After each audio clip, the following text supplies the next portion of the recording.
thee. Let the time go by, I won't care if I can't be here on the street where you live. Can't be here on the street where you live. Can't be here on the street where you live.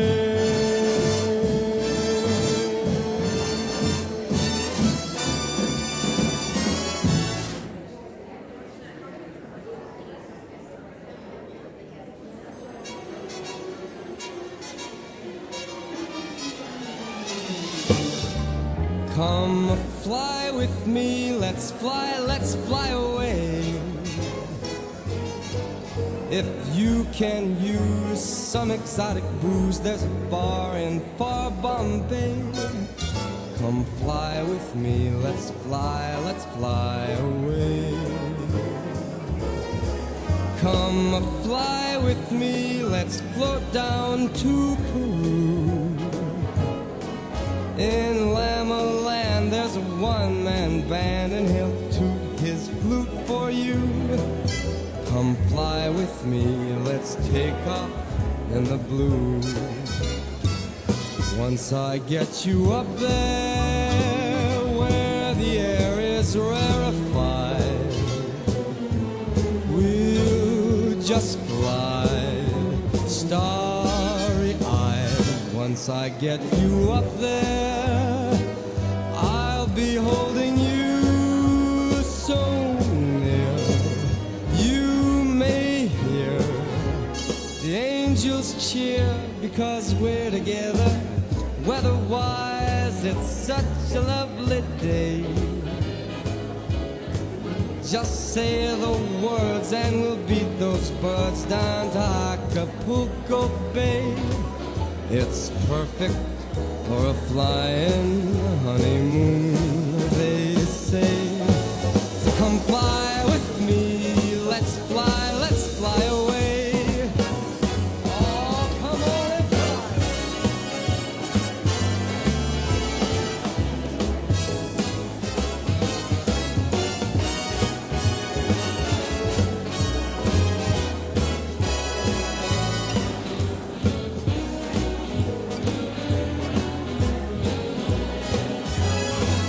once I get you up there, where the air is rarefied, we'll just glide, starry-eyed. Once I get you up there, I'll be holding you so near. You may hear all the angels cheer because we're together. Weather-wise, it's such a lovely day. You just say those words and we'll beat those birds down to Acapulco Bay. It's so perfect for a flying honeymoon, they say. Come fly with me, let's fly. Pack up, let's fly.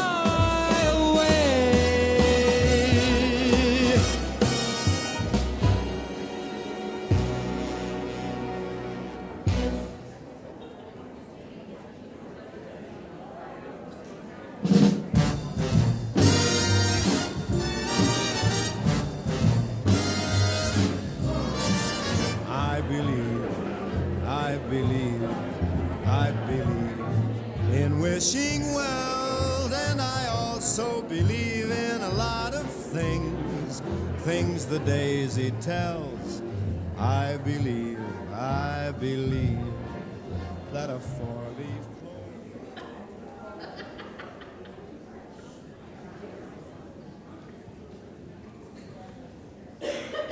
Good evening, ladies and gentlemen. Thank you so much for taking the time to come in today. For those of you that don't know who I am, and I will apologize for that because we've been together for 4 years, I would have liked to think you would have seen me. My name is Mike Lons. I'm the proud principal of Fraser High School. I had a chance to talk with the seniors earlier And I told them the same thing I'm going to tell you, that this is a great class. We've had a lot of classes come through, and I know some of you are sitting here going, yeah, you probably say that about all the classes. No, most of the time I don't say anything at all, because if you don't have anything nice to say, don't say anything at all, right? This is a wonderful class. They're full of great leaders, and they're full of, a lot of potential. They had a great junior year as far as their ACT scores went.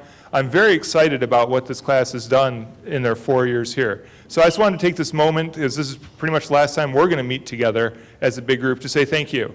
Because as a parent of a high schooler plus 2 other children of my own, I have an idea of how hard you've worked.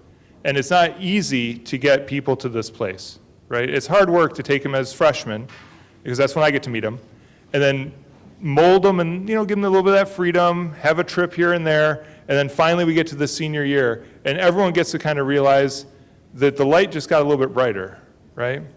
And so for some of the moms and some of the dads, this can be a tough time. How many is this your first senior graduating? Let's go with that. Okay, so we should have brought Kleenex. That was my fault. I'm going to get some of that. But it's a great time, and it's a very exciting time in that senior's life, because this is their opportunity to really have that last moment of high school, and we definitely want you to enjoy that, right? This is a time where you certainly go to all the events that we have, and again, speaking to the seniors at this point, because this is it. Right? After you come back, after this year, you come back as alumni, not as a student. And that's a different feel to it. And we definitely want you back as alumni. But more importantly, I want you to enjoy your last year here. And then as parents, I want to remind you that your work still isn't done. Right? You've given them the tools to be successful. You've supported them to this point. But this is not the year where you go, yep, you're an adult, good luck with life. No, we still have a little bit more work to do. And obviously, as you know, after they graduate, you're still going to continue to be their parent. Right? That never ends. And so keep up the good work that you're doing. Thank you for making the time to come tonight. I'm sure that you're going to get a lot of valuable information. I enjoyed this night a lot. And as a parent, again, of a sophomore, I learn something every time I go through this to figure out, okay, what am I going to do for my daughter 2 years from now, and then eventually 1 year, and then I'll be there sitting in the same seats that you are. So thank you again. At this point, I'd like to introduce Jamie Flanagan, who's going to talk about some yearbooks and some other things. Have a great night.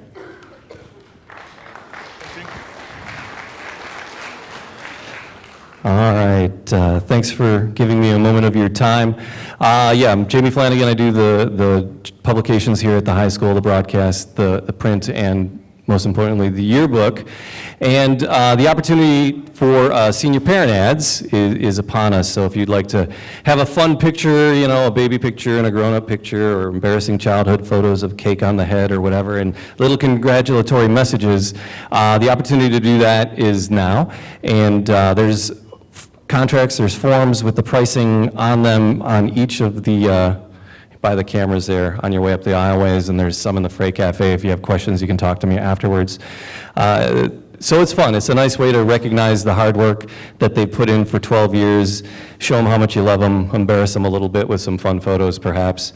Your call. If you have something designed, you can just email it to us and we can lay it in as a PDF, or if it's already lined out in a JPEG, or if you don't know what any of that means, if you just want to send us pictures and we can design something and send you a copy of it for approval before it goes to print, we can do that as well. So my email is on here, so just you can contact me through that, and I can answer any of those questions that way.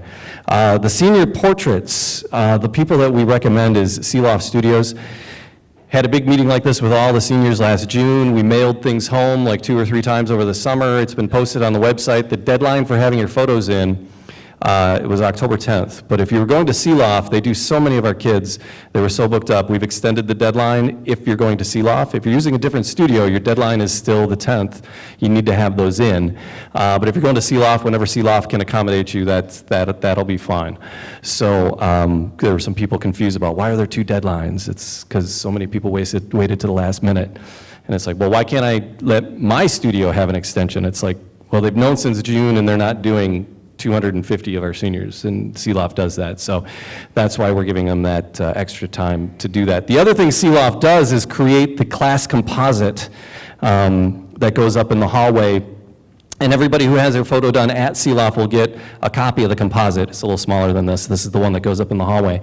But they get a copy of this. If you don't take your photos at Seeloft, you can still be included to this, but Seeloft makes this as a gift for the school. And so you have to get your photo to Seeloft. Bringing it to me to be in the yearbook gets you in the yearbook, and that's where it ends. If you want to be on this, you need to take a second photo to seal off. They're going to charge you $35 to be included in it, but then you also get a copy of it. So that's part of that deal. And I think the sitting fee for just the yearbook headshot at seal off is like $40. So it just almost makes sense to go there, get a yearbook shot set. They do really, really good work. I'm always impressed with the work they do, and that's why we've been using them for years and years. So seal off would be the way to go at this point, especially if you don't have something booked. They should be able to get you in before the end of October, and they'll be able to help you out. Their phone number is on the back of this is a little letter outlining everything that we talked about.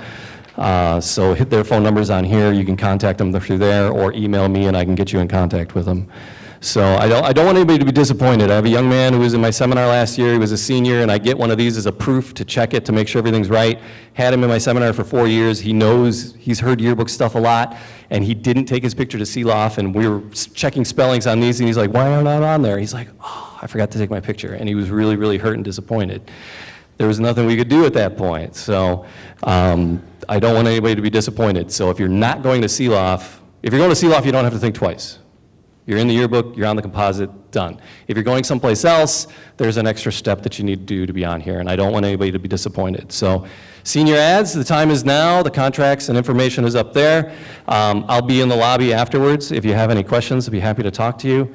And I'm going to turn it over to Kate Hendershot from Saginaw Valley to talk to you a little bit.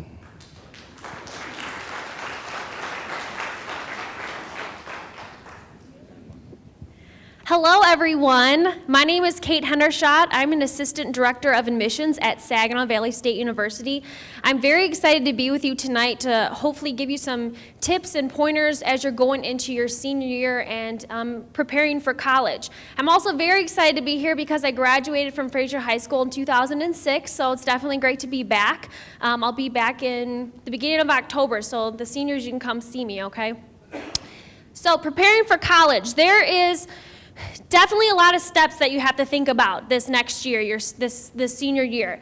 The first thing is if you have not been visiting schools, you definitely want to go and do that right now.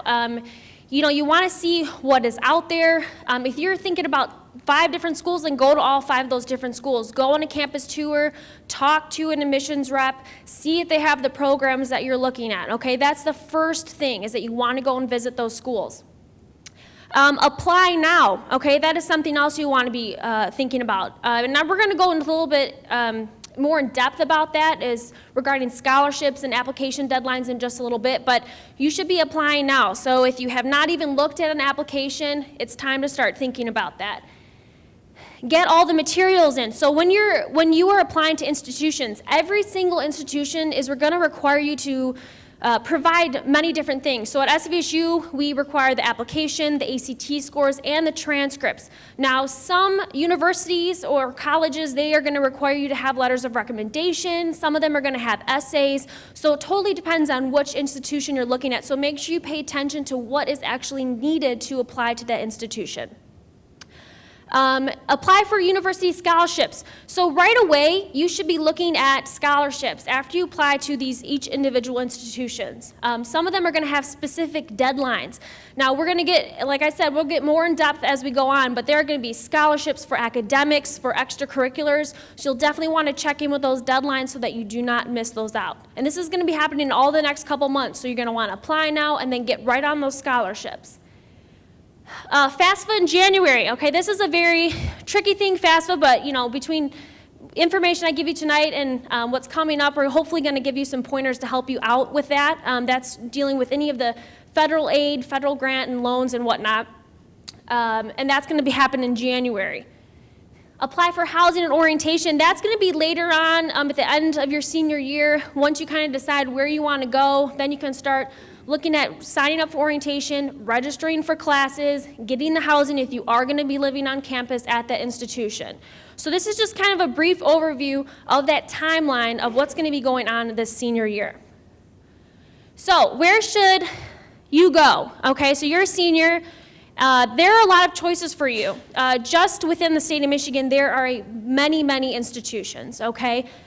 So like I said, you need to be going and visiting these schools. If you're going to be there for 4 to 5 years, you're going to want to make sure that you like this school, that you're comfortable there, that you can see yourself living there for 4 to 5 years, because it will be your new home. Figure out what the student wants out of their experience. So if you're looking for a very specific program, if you are looking to be an athlete at a university, you want to make sure you look at think of all these things when you're looking at your institution, okay? You want to see which institution is going to give you the most of what you want out of your experience. And then what type of college? So there's 3 different types that I'm going to touch base on. First and foremost, you have public universities, okay? These are all the public universities in the state of Michigan, okay? Some are Division I, some are Division II athletics. They range in sizes, okay? So SVSU, we have just under 10,000. Oakland is gonna have over 20,000 students, and some of these are gonna be even bigger than that, okay? So these are public institutions. Public means that they have some funding from the government, okay? As opposed to private. Obviously, you can see there's a lot more private institutions in Michigan. Now, what means is private is they're not getting any funding. So this is going to mean that the tuition of these colleges is going to tend to be a little bit more expensive, okay? And then you have community colleges. All right, so these are going to be your 2-year institutions where you can get an associate degree. Okay, many times students will go there for a couple of years and then transfer on to a 4-year institution at a later date. So these are the different community colleges. Obviously, Macomb Community College is right down the street from Fraser, but these are just the other ones that are around the state. So applying, this is what I kind of touched base on, the first thing in that timeline. Okay, so now at this moment, you're a couple weeks into the school year, you definitely need to start applying. It's not too early, okay, because there is definitely some things you have to think about. Due dates versus rolling admissions, okay? At SVSU, we call it rolling admissions. There's not a deadline to apply. You can apply all the way up until the week before classes start, technically, okay? That's what rolling admissions is. There's not a deadline. Some institutions in Michigan have deadlines for applying, okay? So if there's a specific college that you want to go to and they have a deadline, you have to be aware of that because it might be January 1st. And if you don't make that deadline, then you might not get to be going to that college next year. Application fee waivers. This is just a little pointer from myself. Every institution is going to have application fee waivers. So when you're going to fill out those applications, contact an admissions advisor. When your student comes home and says that there's 20 different reps coming to their school, have them go to those meetings, okay? Because most likely they're going to have fee waivers, and if they don't, definitely try and work with that admissions office, okay? Because I know I like to help out and give a fee waiver. Just a nice little thing that I like to do for the students, okay? So just pay attention. You might be able to get some fee waiver codes for your applications. And then what is on an application? Okay, so like I had kind of mentioned before, every institution is different. All right, our application has a spot for all of your general information, and then we take some time to just put in your extracurricular activities. Okay, now some institutions are going to have applications that are going to have essays required, maybe short answers.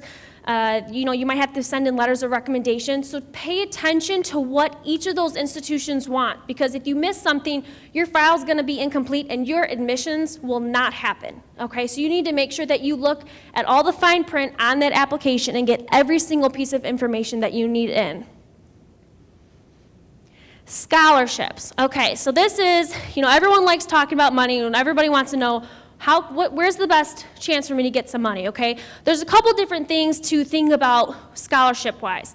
Now, first and foremost, there are academic scholarships. So many institutions give out scholarships to students based on ACTs, GPA.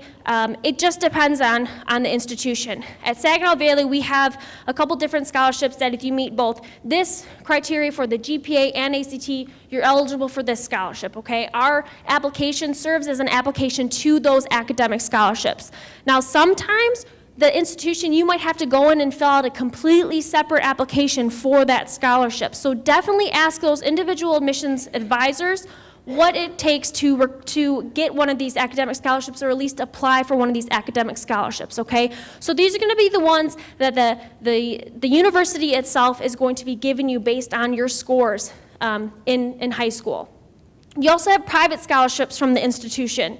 So this is going to be maybe based off of how many extracurriculars you were in high school. If you did community service, okay, if you're from a specific county, there's a lot of different things. You know, there's going to be other private scholarships that aren't based on your academics. Okay, so pay attention to those. That is going to be probably a completely separate application as well.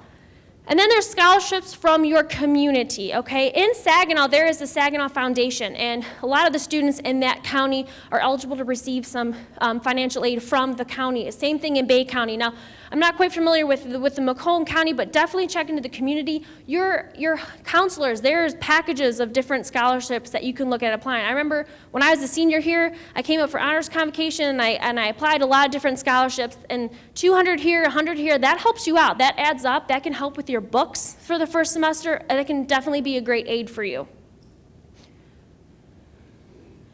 So I'm not going to touch base a lot on financial aid. There's going to be a presentation after, but just a couple of tips.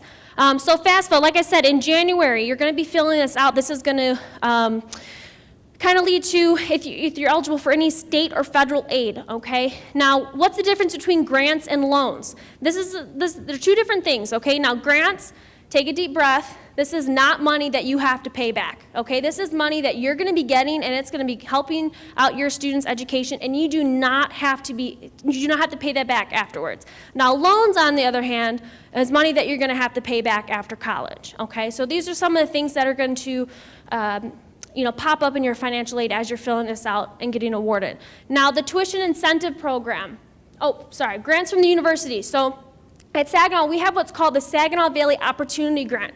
So once we get a student's information from their FAFSA, we'll look at their story, their information, and we might actually give them a grant from the institution. So once again, that is money that they do not have to pay back. So it's kind of like a scholarship. It's like a cousin of the scholarship. You know, you don't have to pay it back after you graduate, okay? Tuition incentive program. This is, something that I'm sure they'll probably touch a little bit base on, but there's different phases, okay, when you do the tuition incentive program. So if you are going to a community college, that's going to be a phase 1 school. So if you're eligible for the TIP program, that financial aid, that money will come through in those first couple years at your community college. If you're planning to go to a 4-year institution, that's a phase 2 school. That means that TIP money will not come through until your junior or senior year. So just some things to think about if that is something that you are thinking about and you have for you. Definitely make sure you're checking into what school that you're going to. And then work-study programs. This is a great thing. It's probably set up a little bit different at every institution, but what happens is when a student applies for FAFSA and we get their package at Saginaw Valley, we'll look and see, okay, they're eligible for work-study. What this means is that there's going to be money, state and federal money coming in for that work-study program. And how it's given to our students is they have a job on campus, and every 2 weeks they're given a paycheck just like any of our other student workers, but that money is coming from that from those loans or from that federal money, okay? So just an idea, you have the opportunity to work on campus and then get paid, sometimes it goes towards your cost of the tuition. Like I said, every institution is different, but that is another option, okay, as far as financial aid goes. So how important is this? This is just a couple of things that I wanted to touch base on. So your ACT scores and GPA. These are extremely important, okay? So, as you can see, a lot of our academic scholarships are based solely on these scores. Now, not only do they matter with scholarships, they matter when you're applying to institutions, okay? So certain colleges are going to have specific requirements. You have to meet, such and such ACT score. You have to meet a certain GPA. Now, let's say you're in your senior year and you took your ACT and you're thinking, okay, I can get a little bit higher. Take your ACT over again. We never discourage a student from taking ACT over again because, a lot of times they could get a couple points higher. And I'm not saying that's the case for everyone, but, definitely taking that test over again could be a positive thing for that student. Now, this means maybe they moved up and they're now admissible to an institution. Maybe they moved up into a completely different scholarship level, okay? And now, so at our institution, I never discourage a student from applying right away. If they're saying, oh, I'm gonna take the ACT over again in October, I'll say still apply now. Get your application in, get your materials in, because you never know, you could be eligible for a scholarship at this very moment. And then if you get higher scores, just fax them to us, mail them to us, email them to us, and we'll update it in the system. And if, anything changes, we'll let them know from there. Extracurricular activities. This is something that we like to see on the applications. A lot of times, the admissions decision is sometimes based off of maybe if you are involved outside of the classroom, okay? So definitely, your senior year, if there's something that maybe you're thinking about getting involved in, go and do it. Join a club. If you have been involved in a lot of things, make sure you document that on your application. Admissions representatives, we like to see that you're, well-rounded, that you're involved at your school. Incoming college credits and AP courses. Okay, so is any senior here taking an AP course right now? Okay, we got some of them. Okay, so you're going to have the opportunity to take a test at the end of this. Now, depending on what score you receive on this test, you could be getting college credits for certain scores. So you'll want to check with each individual college, but like on our website, we have all the list of every single test, what you need to pass, and what class you'll actually get credit for, okay? So definitely pay attention to that. See, with what schools you're looking at going into, if that's a possibility of bringing in credits, because, you might have a couple classes under your belt going into your freshman year, okay? Now, incoming college credits, whether you're dual enrolled, you took a class in the summer or whatnot, this is another important thing. If you have a couple of ideas of schools you're thinking about, call an admissions advisor, talk to them now. See if those classes are going to transfer, okay? Make sure that you're taking a class that is definitely going to go towards the program that you're interested in, okay? Or just to see if they transfer at all, that you'll get credit for those as a freshman at that institution. Language courses. Now, like I've said this probably about 10 times already, but it depends on the institution. At Saginaw Valley, whatever you need to graduate from a Michigan high school is what you need to be admitted into our institution, okay? Some colleges might require you to take so many years of foreign language or whatnot. This is just a question that I get asked probably 3 times a week in my office. So I always like to just touch base on this. Definitely pay attention. It might be different for every institution.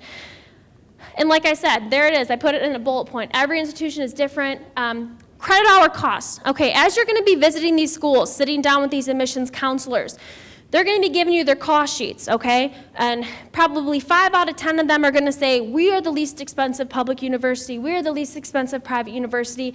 So it's kind of up to you to look at the differences in these costs. I always tell somebody, pay attention to what their credit hour cost is.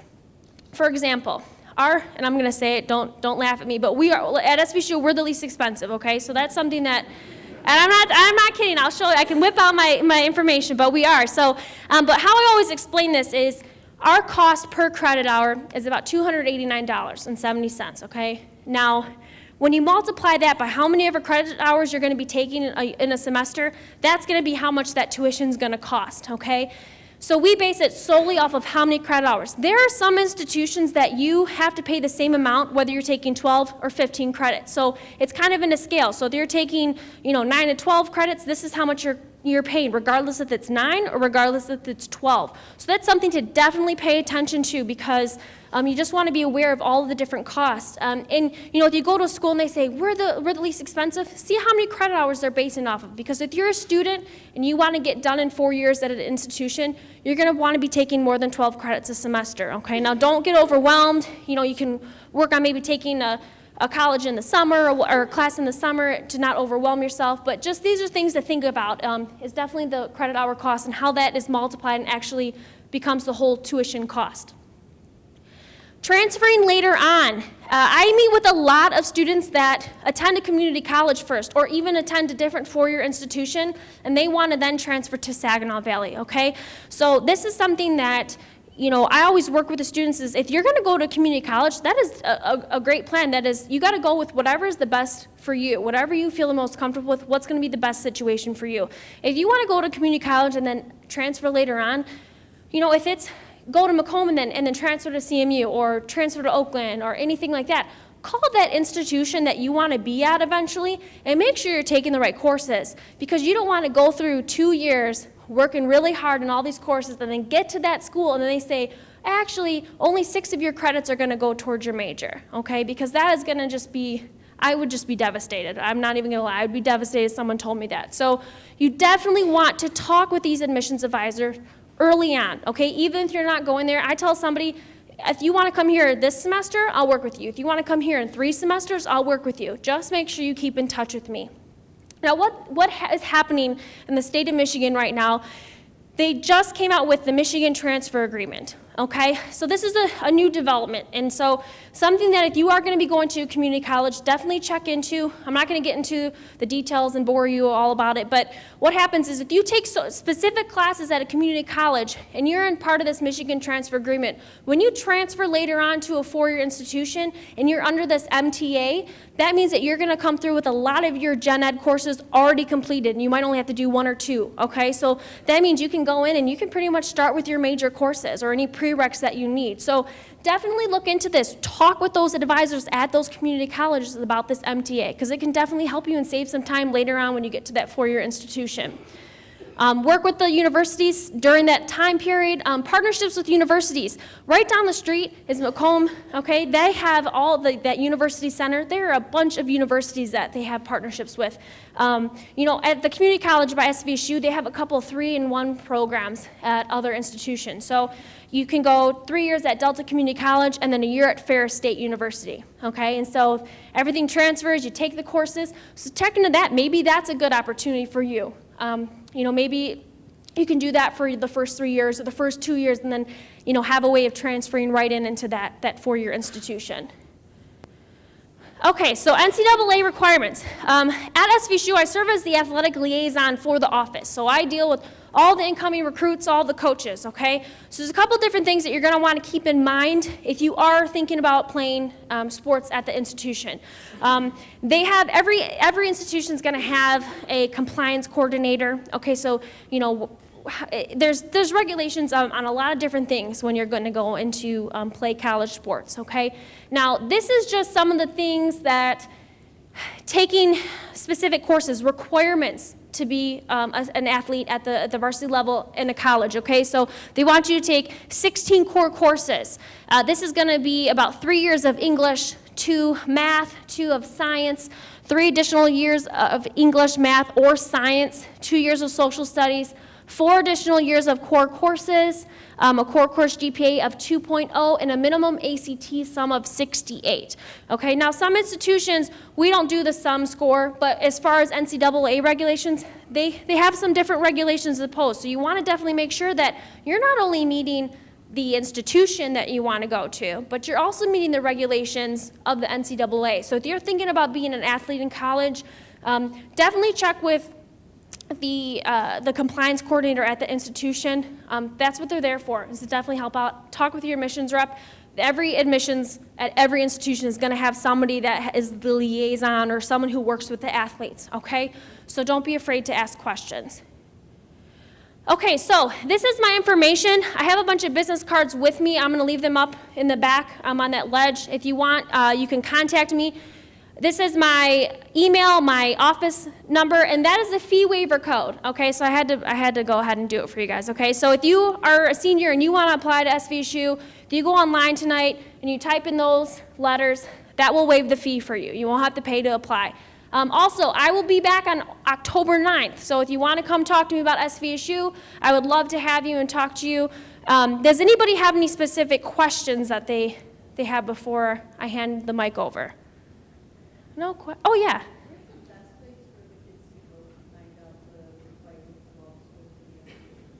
For the admissions?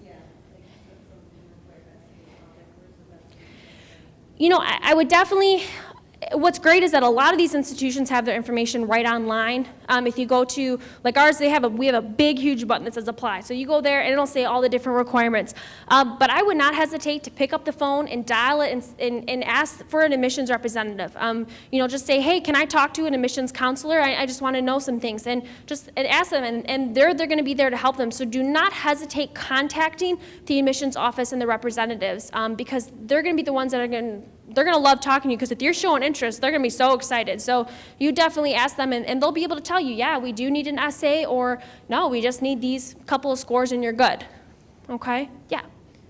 If your ACTs and your GPA are not stellar Okay. into college, and you start at Macomb, and you want to transfer to a 4-year university,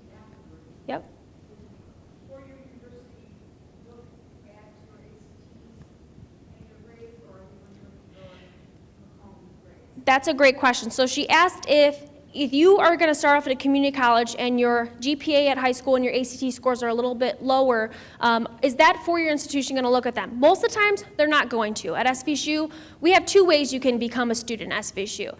Whether you're a freshman, okay, so it's based off of, the minimum is an 18 and a 2.5, okay? So let's say you're not going to come here as a freshman, but you want to come here as a transfer student.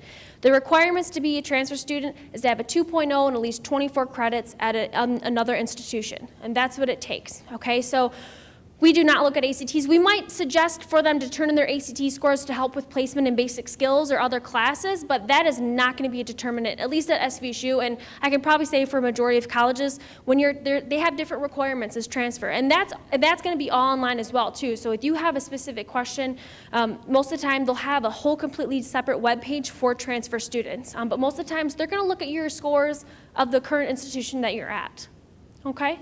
Yeah. Yes. Mm-hmm. Yes. Yeah, good. Well, you're going to want to talk to the specific early colleges, but we have an early college at Saginaw Valley, and what we do is for that 13th year, they'll still be considered a freshman after that 13th year. So they're going to still be eligible for the freshman scholarships, and they'll still be considered a freshman. However, they're going to be coming in with a lot of transfer courses, okay? So that's definitely something you'll want to check with each individual college, and I know I keep saying that, but I mean, I guess I just can't press it enough. It's definitely on a college basis, but at least with ours, we allow them to come in as a freshman, even if they have that 13th year. So they'll probably wait to apply during that 13th year, okay? But they'll put that graduation year. So they might graduate like in 2014, but they have that year until 2015. They would put that graduation date usually as 2015. At least that's how it works at Saginaw Valley. So if it's that 13th year, we'll work with them, and they'll still be considered for freshman scholarships and still be considered a freshman, even though they've been out of school for a year in high school, but then been at that early college. Does she have a whole other year? She's a senior this year, and then she'll have. I would say that yeah, she wouldn't apply now because she's still going to be in that community college or early college for another year. Just take my card and contact me, okay? I'll look into it more, and we'll go over it all, okay? Any other questions? Okay, back there. Yes, that is a good question. Yes, it's all caps. And when you go online, there's going to be a bunch of different tabs of the parts of the application. It's under the miscellaneous section, okay? So click on miscellaneous, and there is a box, and you enter in all capital letters, and then you will not have to pay the fee, okay? Anything else? Awesome. Well, thank you so much for having me tonight. I hope I was able to help out. Like I said, I'm going to leave my business cards up there. I will be back in the school in a couple weeks, so have your students come see me, okay? Now is Dave Weiner to go over some more financial aid, okay? Thank you, everybody.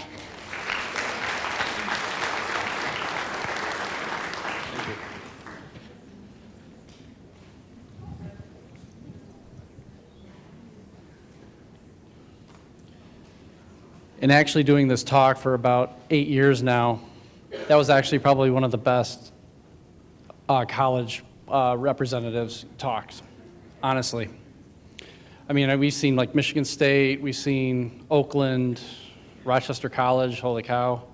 That was actually a pretty good talk. She gave you a lot of great information, okay? Hi, my name is Dave Weiner. Nice to see you guys. Wow, nobody likes to sit in the first three rows. It's kind of like church. You know, sit in the first pews. I'm a financial planning advisor, for Strategic Education Technologies. We're out of Troy. I've been doing this for 17 years, talking with parents at schools and all over the place, all over Macomb County, St. Clair County, Oakland County, Southern Metro Detroit, and working with and helping parents figure out this financial aid maze. Okay, I was a graduate of Port Huron Northern High School. The reason why I'm actually talking with you guys is because the president of the company is a Fraser High School graduate himself, Okay, so he asked me to, you know, a couple years back, probably about 5 years ago, he says, Dave, I can't, you just go ahead and do it. I got too much going on. So I'm here. So you guys you're stuck with me to talk about this important, crucial topic of, it's great to apply, but now how do we pay for it? Okay, you can want a Cadillac, but if you call all you can afford is a Fusion, what do you do? Okay. So what I'm going to talk to you about is really the guts of how you need to go about this whole financial aid maze. I mean, I've always said, I tell everybody when we get a chance to get together, you know, it's not where you start, it's where you finish, but you want to be able to finish what you started. All right? And whatever you're going to hear tonight is God's honest truth. Anybody got a folder here? Everybody got a folder? Okay. Anybody need one? No? Holy cow, you guys are good.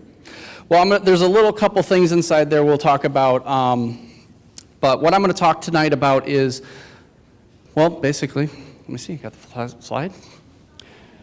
Little known secrets on how to pay the least amount for college to maximize your financial aid. One, how are you supposed to pay for college? Are you going to pay for it out of savings? Borrow it? Scholarships? Go to a less costly school? Or not attend at all? Well, first and foremost is that in all the years that I've been doing this, I know exactly how many people, or basically about an average percentage of how many people can afford to pay 1 year's worth of college out of their savings. And it's less than about 10 to 15%. Second thing is that borrow it. How do you borrow it? Do you take out parent loans? Do you take out private student loans? Do you take out the subsidized, unsubsidized loans that the student gets, the Perkins loans? Which loans do you go for? Scholarships. She mentioned some great stuff about scholarships. Absolutely everything is true. You know, and especially if your students are looking to apply to at least 5 to 7 different schools.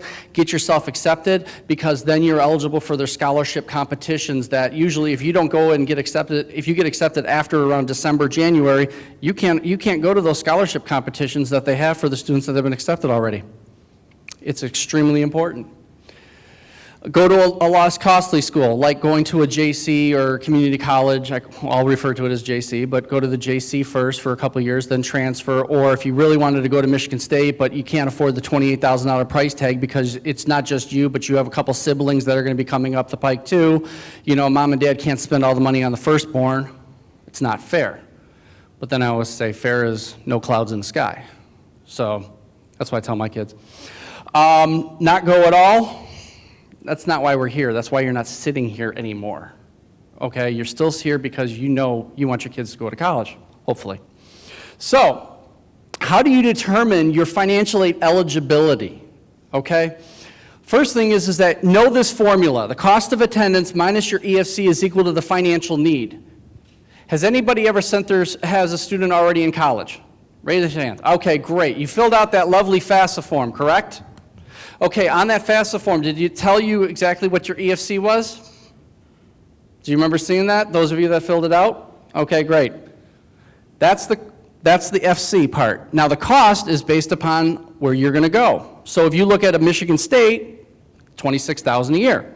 If you look at a Saginaw Valley, $21,000 a year, 22 maybe, or you know, on the high end, but you know, it's right around there. If you look at a Kalamazoo College over by Western, you're talking about $45,000 a year, or upwards up to 48.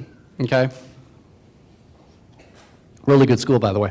And then the difference is your need. So you need to understand, all right, that's the basic formula. So the cost of attendance, that cost of attendance is tuition fees, room and board, books, living expenses, transportation expenses, everything that is associated with a full year of college, whether you're on campus or off campus. Because a lot of people ask me, well, if I move off campus, what will that do? No, they factor it in already. So you have the cost of attendance. Then you have the family contribution is based upon the parents and students' incomes, assets, ages of the oldest parent, number of people in school, taxes paid, everything is included, okay? That's going to help determine what your expected family contribution is. The need is the difference, okay? Now, I like to spend just a few moments about the family contribution because that is absolutely an ultra critical number. You need to know this before you go and apply. Because if I told you that your expected family contribution was $14,000 a year, and I said you were going to have to come up with the first 14 before the schools or the federal government gives you any need-based aid, what are you going to do? A year from now, that bill comes in your mailbox. Actually, it doesn't come to your mailbox anymore. It goes to your students who's been accepted their email, or they have to log in online, like for example at Saginaw Valley to Cardinal Direct, and they'll see their bill there, and it'll say say 14,000 divided by 2 semesters, so a bill is $7,000 for just the 1 semester. What do you do? Okay, so what I'm trying to get at is that you have an expected family contribution. If you spend a lot of time each year planning or figuring out what you can do to pay less in taxes, you need to know what you can do to lower this number too. This number is based upon a lot of different factors, but there are things that you can do to legally rearrange yourself to make yourself look better than what you think you are going to look like. Okay, there are things that parents can do financially within their financial situation to increase their aid eligibility. So if they can lower their family contribution, that's going to increase the need. You need to know what you need to do in order to get that done.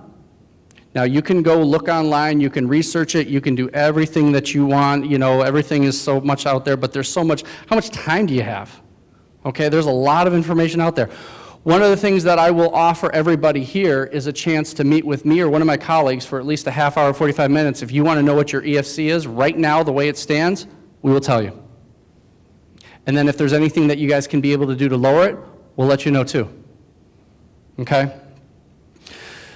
So, you have the need, which is the difference for the amount of financial aid. Now, I always look at it, there's 3 categories of families that we see. A category 1 is basically you're going to qualify for financial aid no matter where you go, no matter what you do. These are the families with a complete financial aid, which means the EFC is 0.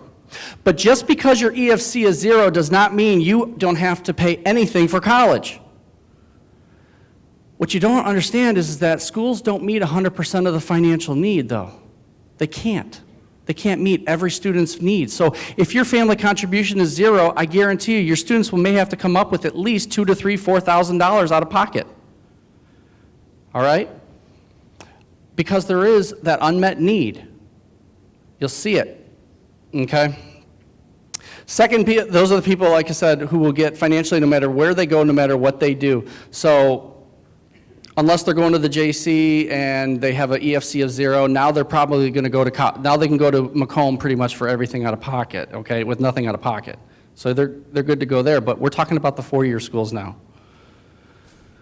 Keep in mind that, again, if your family has a low or even a 0 EFC, that does not mean that everything will be covered, because not every school meets 100% of the need. There will be most likely an unmet portion that you'll be responsible for. Also take into account that work study is only earned as you work. Most of the students that I know will take work study and they'll just take the $50 that they get each week and that's their pizza and pop money. Okay, they're not actually having that money go into their student account, because if they did that, then they're calling mom for the pizza and pop money anyways. So that is, and you have to demonstrate a financial need for that as well, to get work study. This type of aid is not automatically deposited. I just mentioned all that. Category 2, I call them Category 2, which are, you're going to qualify for some financial aid at some schools and not at others. Okay? That means you might have an EFC of about, let's call it $20,000 or $18,000 or $15,000. So if your EFC is around that, and depending upon the school that you're looking at, you may demonstrate a financial need at some schools, but not at others. So for example, if your EFC was $20,000 and you're looking at Saginaw Valley, you're not going to demonstrate a great enough need or a fair estate. But if you look at a school like University of Michigan, or if you have the grades to get into U of M, or even a Lawrence Tech, okay, you would demonstrate a financial need at those schools. So chances are your family, most of the families will fall, that I've seen have fallen into that category. These are families that have an ESC, federal, institutional, that will qualify for them for need-based at some, not at others. All right, I already talked about that. This is an example of a Category 2 student, okay, or Category 2 family. One is the cost of attendance is 25, and then at the public and 40 at the private. The EFC was 20 grand at each. You're demonstrating a financial need of 5, and at the private school for 20,000.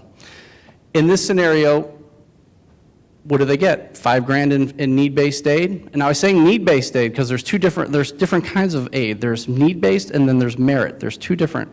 You have to understand that. Depending upon which school is selected.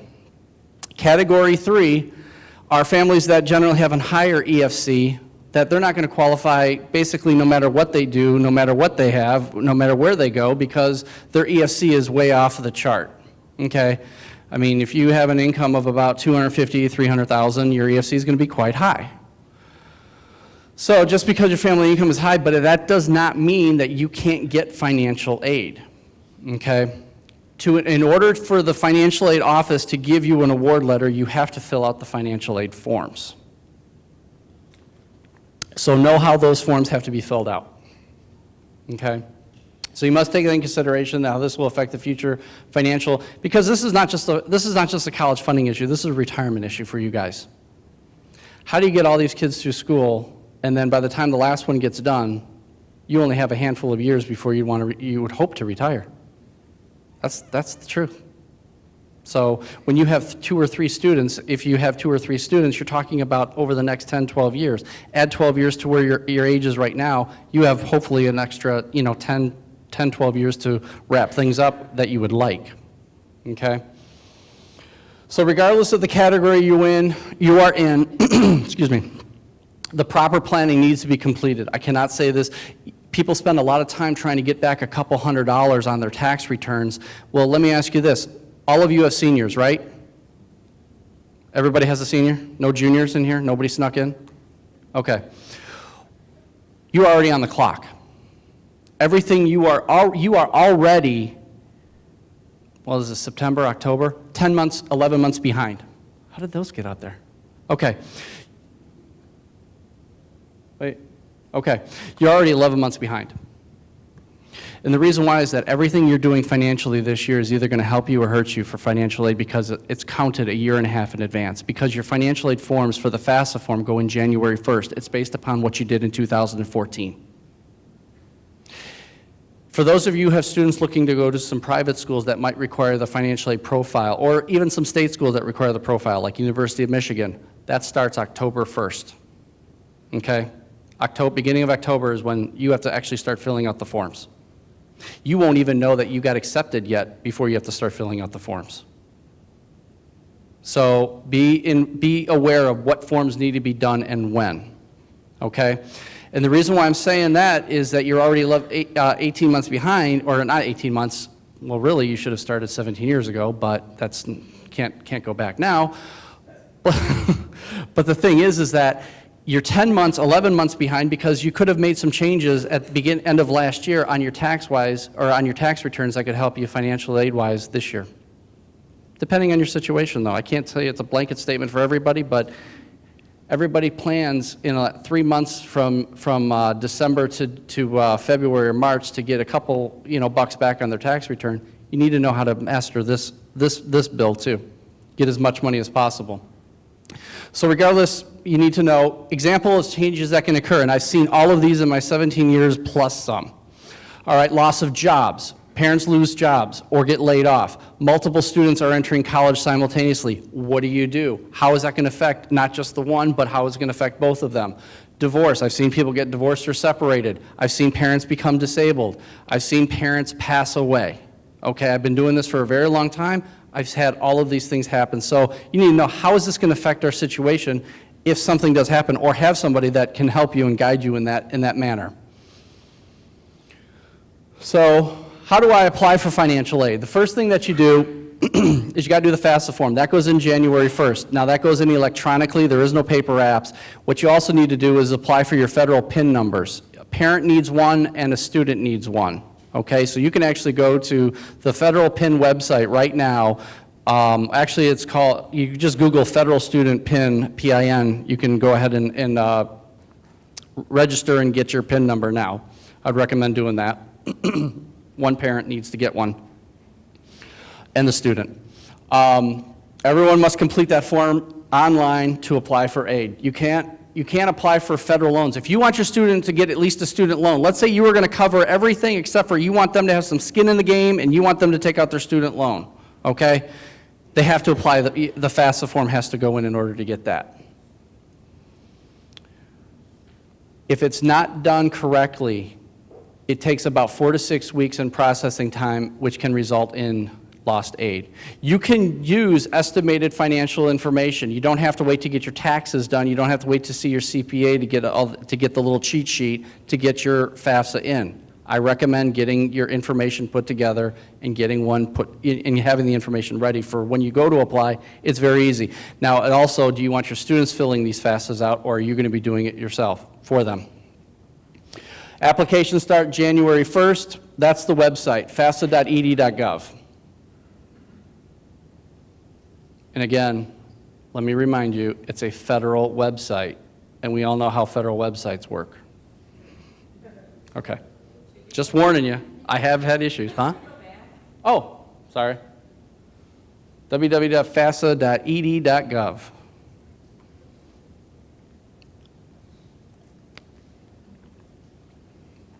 All right.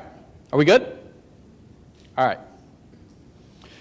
The CSS profile, this is a private school form. This is not mostly a private school. There's probably about 10 or 12 in the state of Michigan that require this, along with the University of Michigan. They do make this, and they like to be a little bit more nosy, okay? They ask for additional information over and above what the FAFSA is going to ask for. This form can only be submitted online, and you actually have to pay for it, okay? You have to pay for the form, and you have to pay for the school to receive it. Okay, like for example, if you wanted to do the University of Michigan, you're talking about, it's going to be about $25 out of pocket to actually just fill this form, just to ask them for help. They ask more detailed information about income, assets, expenses, home equity, things like that, everything. What's the total value of your retirement accounts? Do you have any money saved in the student's siblings' accounts? I've seen them ask additional supplemental questions like, what's the year, make, and model of your parents' primary vehicle? Okay? I'm not making it up. They ask that question. If you are self-employed, divorced, they have additional forms. How do you deal with that type of situation if you are divorced or separated? Okay? CSS Profiles application, like I said, they start October the 1st. Now, in addition to all the fun that you've just had with these forms, now you've got additional forms, okay? I believe the system was set up so that you just threw your hands up and just paid the bill. Because it's a federal program, okay?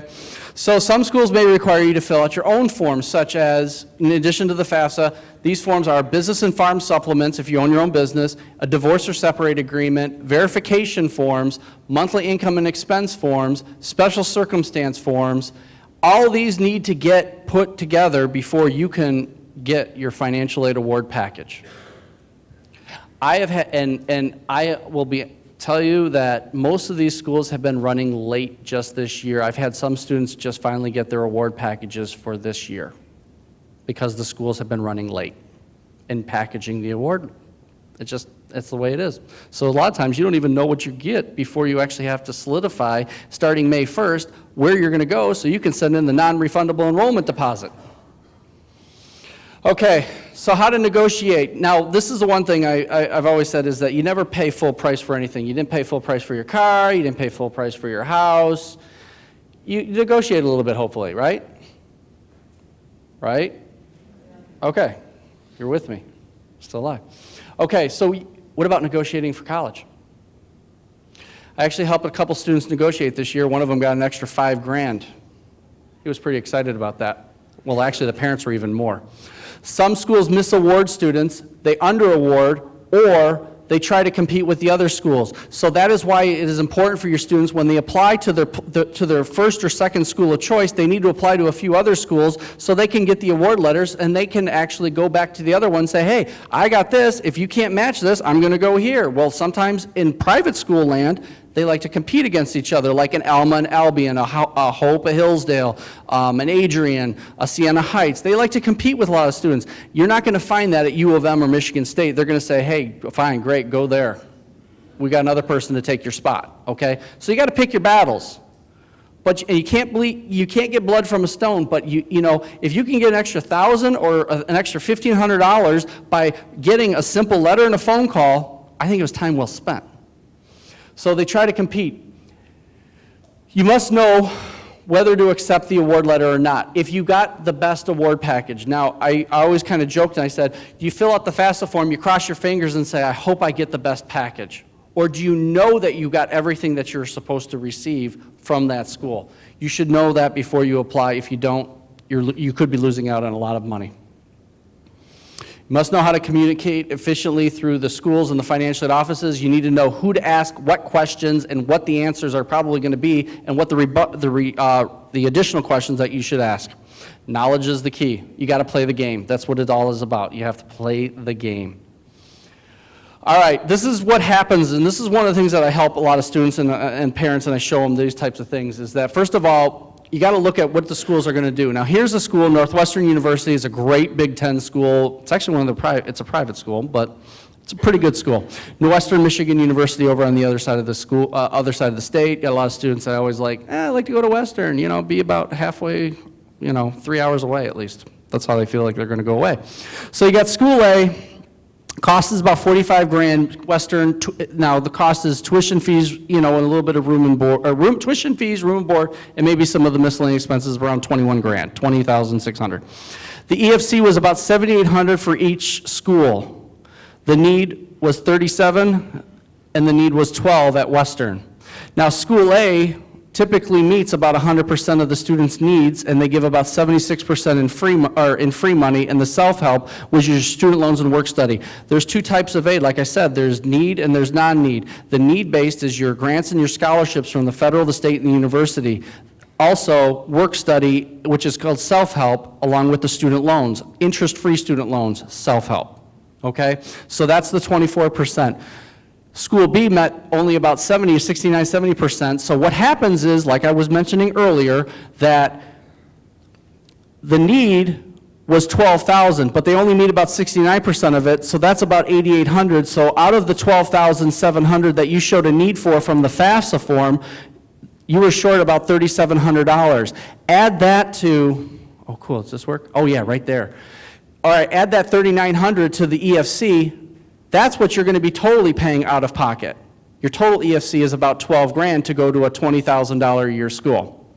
Then, of the amount that you qualify for, $5,600 of it is going to be in the student loan. As a freshman, the maximum you can get in a student loan, federal's direct subsidized or unsubsidized, is $5,500. Okay? You're guaranteed to get that. Now, you're not guaranteed to get it interest-free unless you demonstrate a financial need for it. I actually ran a number here.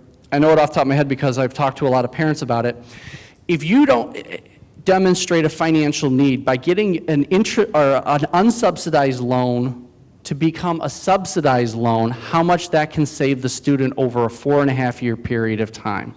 Does anybody want to take a guess at how much, if you could get the maximum you can get in subsidized is $3,500, $4,500, $5,500, $5,500 for the freshman, sophomore, junior, senior year.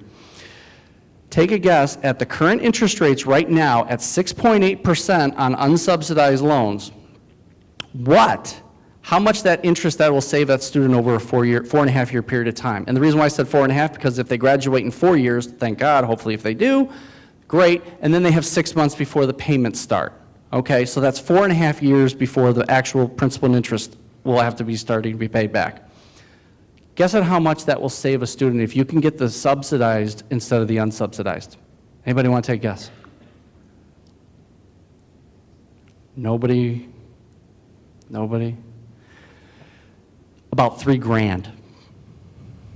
So that's why you would see that you borrowed $2,700 for 4 years of college, but you owe $30,000.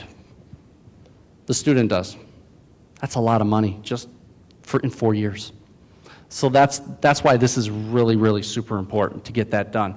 Now the EFC basically at Northwestern, 100%, 76,000. So really what happens is if the cost, or if you're showing a need of 37, 76% of that, well, that's 28 grand in free money, 8,900 in the self-help, the student loans, and the work study. And you're paying about $7,800 out of pocket. So realistically, what this is saying to you is that I could go to a school that costs almost twice as much for roughly about the same amount out of pocket or less. It's possible if you have the grades and you can get in, and depending upon what you're going to go into. And that was really an important thing that Katie had said was every school is different. You know, you don't go to a school just because you're going to go to school. You go to the school for the right reasons. Okay? Not every school has every major. Not every school is the best with every major. And you just don't go to a school because, A, my friends are going there, or my girlfriend or my boyfriend are going there, or I've got, well, guess what? They're not paying for your education. Okay? If you go to the right schools for the right reasons, but you also, your goal is to go to the best school for the cheapest out of your pocket, too. Because how far are you going to get ahead in life if you already come out of college with 32 grand in debt? And your payment on a 10-year amortization is about $350 a month. Makes a lot of sense. So, all right, before I get to this, in the folder here, if you guys have any questions, write them down. I know I go through this pretty quick. I don't want to keep you here till 8:30, okay? Write down the questions. Everybody here will have a chance to sit down with me or one of my colleagues for at least a half-hour, 45-minute consultation. Okay, it's a free consultation. Come in and ask any questions that you have, and you may actually wonder, is there anything that we could even do to help you? Okay? If there is something that I can do to help you, we'll go through it. All right? But at least I can answer any of the questions that you guys have regarding your own situation. And the reason why I say that is because nobody here is going to talk about all their personal finances in front of everybody else. Okay? But you want to know, hey, is there anything I can do to lower my EFC? Am I looking at the right schools? Could I even get into some of these schools? I mean, I had students go to every school in this state. Okay? I've seen it. I have students going across, you know, all over Michigan, Ohio, Indiana, out of state, everything. I've seen it. Ask me or my colleagues questions if you get a chance to meet with us. And you'll have a chance within the next 3 weeks to meet with us. That's it, 3 weeks. Okay? So if you want, there's an evaluation form. If you please fill it out. Tell me if you like this or if you didn't like it, if you got a lot of information or you thought, hey, Dave is full of whatever. But, you know, let me know if you really got a lot of information out of this, because this is meant to help you guys. I don't want you to go in on this blind. I don't want you to start something and then in the sophomore or the junior year you come and say, I can't afford it anymore. We had a couple dollars saved, but we spent it in the freshman and the sophomore year, and we don't have any money left over now. So what is that? How's that going to help the student? It's not. They're going to basically be disappointed, because I'll be honest with you, your students are worried about this too. They don't tell you this, but they are worried. I mean, I can tell a lot of students, they come to me and say, Dave, is this going to break my parents? Well, no, that's our goal, is to not break the parents. So feel free to answer all those questions, or I'll answer any of those questions that you write down. Fill out the evaluation form. It's that little pink sheet. No, yellow, I'm sorry, yellow. This yellow sheet inside there. Put your name, your student's name, best time to get together. My office is in Troy. It's not that far away. It's 15 minutes. It's over on Square Lake in John R. Okay, or 19 Mile in John R. So feel free. I'll be more than happy to talk to you. And the reason why I said the next 3 weeks is because applications have got to start going out. You need to know where your students are going to go, and you also need to know how you're going to pay for it too. Because why are you going to put your students applying to colleges when come May and June of next year, when the bill comes, not knowing how we're going to pay for it now? You need to have a blueprint. If I told you you had to buy a car every single year for 4 straight years, starting 1 year from now, when will you want to start a plan? I guarantee you, if you have multiple students in school, chances are the bill that you're going to experience over the next 10 years is more than you probably have in your 401k. And you've been saving for 15 years for the end of that thing. Okay? I see it. I'm not saying something that's not true here. So understand what you're getting into, so this way your students can start what they finish. Okay? Or finish what they started. It's not where they start, it's where they finish, but we want them to be able to finish what they started, if that makes sense. Okay? All right, because everybody is here, this is really I really get upset about this. And I know Mrs. Colby gets upset, but you know, and thank you to everybody, Mrs. Colby and all the staff here. I do a scholarship. We do a scholarship every single year. It's a $1,000 winner take all, okay? Only the people here will be able to apply. Okay, or your students would be able to apply. Obviously, you guys are going to write this, but I ask one thing. Well, actually, I don't ask it. It was the president who asked this because he came here and he wants to know what everybody's most memorable moment at Fraser High School was.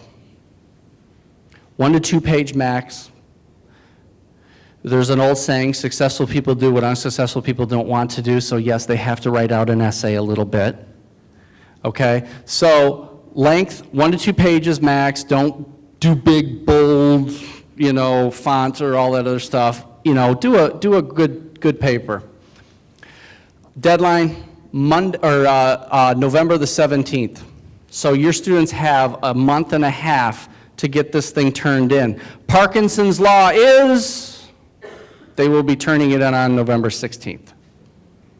Okay? I gave this opportunity last year, the year before. Does anybody want to take a guess at how many people turned in an essay last year? I just asked Amber this earlier because she's the one who collects it. I don't read them because I'm not part of the judging committee. You said 10? 12? 5? How many people were in the graduating class last year? 400, right? How many are in the graduating class of this year? 396. Last year there was 400, we got 8. 8 essays. That was it. In fact, the committee was actually kind of chuckling at like, well, is this it? We can judge on this in like a couple days.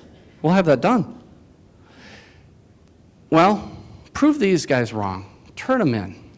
Get these students. It's $1,000. You are not going to find another scholarship out there that will just give you $1,000. Most of them are for $250, $300. 8 people. What's 1 divided by 8? What's the percentage? What? 12, 15%? 12%? Yeah, 12% chance. It's great. Okay. So have your students. That's all that's required, and you know. Get them turned in.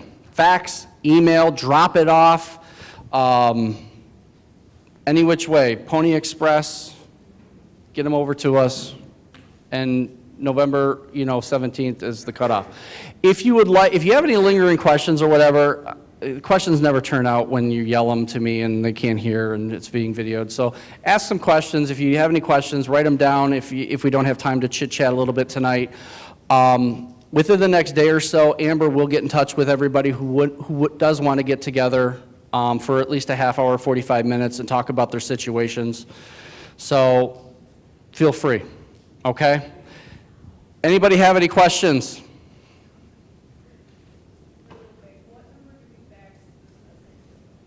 On the folder that you have is a fax number. Should be, right? Oh, okay. On the... Nope. Okay, fax number. Forget it. 248-828-3232. 248-828-3232. Remember, in order to take advantage of the free consultation, you must complete the yellow evaluation form located in the blue folder and give it to Amber and everything before you leave. So I don't leave anybody behind. I'm not going to, miss out. We will call you, or we will at least email you to set up a time.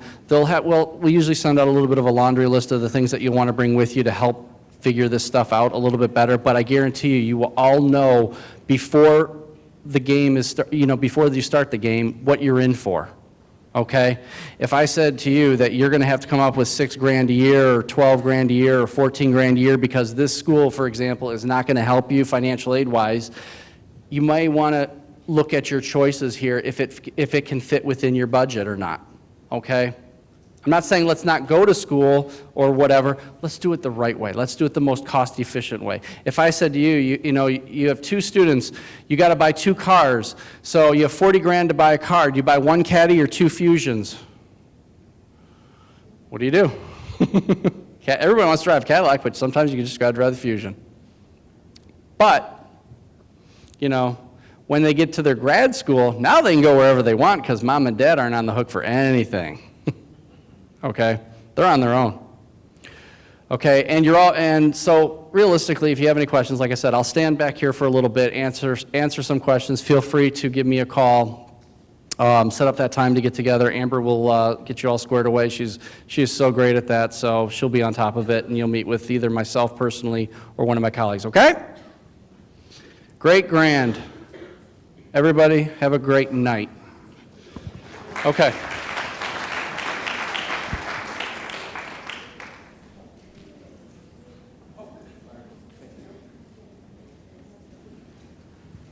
Good evening, ladies and gentlemen. One more time, let's put our hands together for everybody who worked behind the scenes and all our speakers tonight. Thank you very much. My name is John Common, and I've been in your seat. Both of my daughters are in school right now. I feel a little bit beat up, and so I'm going to deliver some good news on the heels of these speeches tonight and all the information that was given out. Very overwhelming. The good news is you can do it.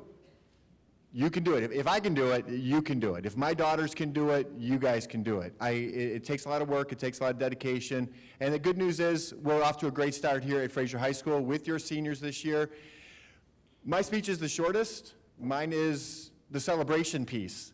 We're going to work all year long to get your children across the stage. Okay? The senior year is important.